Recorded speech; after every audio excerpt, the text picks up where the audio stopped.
જૂનાગઢના એક સાધુનો મહિલા સાથે વિડીયો વાયરલ થતા જૂનાગઢ પંથકમાં ચર્ચાનો વિષય બન્યો છે। જો કે આ વિડીયોની પુષ્ટિ જીએસટીવી કરતું નથી। મહિલાએ આરોપ લગાવ્યો કે સાધુ તેના પૈસા લઈને ભાગી ગયો છે। જો કે વિડીયો વાયરલ થયા બાદ આ સાધુનું નામ મહંત ગોવિંદ ગિરી મહારાજ હોવાનું બહાર આવ્યું છે, જેણે વડોદરાની હિમાની પટેલ સાથે લગ્ન કરવાનું નાટક કરી તેની સાથે પણ ઠગાઈ કરી તેને છોડીને જતો રહ્યો। આ અંગે ખુદ હિમાની પટેલે ઠગાઈ થઈ હોવાની સોશિયલ મીડિયા પર वीडियो वायरल કરીને જાણકારી આપી છે।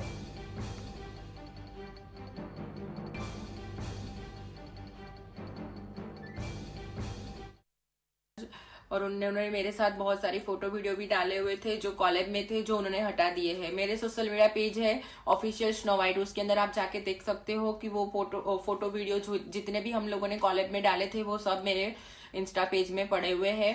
और वो इंसान वो महाराज मेरे साथ रिलेशनशिप में थे और उन्होंने मेरे साथ धोखाधड़ी करके मेरे से पैसे लेके वो इंसान यहाँ से फरार हो गया। गोविंद गिरी महाराज ने मेरे साथ बहुत गलत किया है, मेरी भावनाओं के साथ बहुत ही ठेस, मेरी भावनाओं को बहुत ठेस पहुंचाया है और मुझे आप सब लोगों से न्याय चाहिए।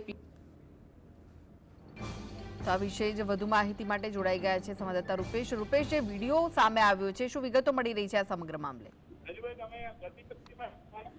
જે ચોક્કસ જે રીતે વડોદરાની યુવતીનો વિડીયો એને પોતે સોશિયલ મીડિયા પર મૂકીને જે વાયરલ કર્યો છે, જે મહારાજ સાથે કથિત સંબંધ હોવાની જે વાત છે, 7 મહિના સુધી આ જે યુવતી જે કથિત રીતે મહારાજ સાથે મળી લગ્ન કર્યા, ત્યારબાદ મહારાજે મોડું ફોરવી લીધું હોવાની વાત છે। આ મહંત ગોવિંદગીરી પર જે રીતના આક્ષેપો થયા છે, ચકચાર મચી છે। યુવતીનો ત્યાં સુધી આક્ષેપ છે કે એની પાસેથી 50,000 રૂપિયા લઈ લેવામાં આવ્યા અને ત્યારબાદ અનેક યુવતીઓ સાથે પણ એને ફ્રોડ કર્યો હોવાની વાત છે। સાથે સાથે હવે આ યુવતીનો નંબર પણ બ્લોક કરી દીધો છે, એટલે યુવતીને હવે મૂંઝવણ થઈ રહી છે કે આખિર જાય તો જાય કહાં। જી જી જી, આભાર રૂપેશ માહિતી આપવા માટે।